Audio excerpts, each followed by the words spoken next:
বাতিল মানেই কিন্তু ফেলনা নয়। কোনো বাতিল জিনিস দিয়ে কোনো কিছু বানিয়ে নেওয়ার মধ্যে একটা যে আনন্দ আছে, সেটা অন্য কিছুর মধ্যে খুঁজে পাই না।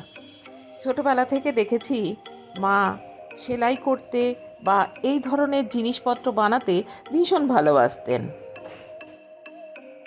তখন তো আমাদের মতন এত হেল্পিং হ্যান্ড ছিল না।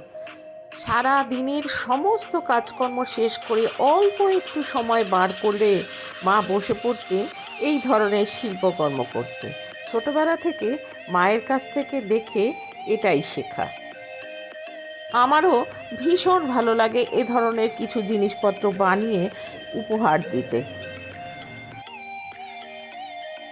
মনে হয় নিজের সৃষ্টির মধ্যে যে আনন্দ আছে, সেটা দোকান থেকে কিনে আনা জিনিসের মধ্যে নেই। সারা দিনের নানা ব্যস্ততার মধ্যে একটু সময় বের করে নেওয়া আমার অভ্যাসে পরিণত হয়ে গেছে।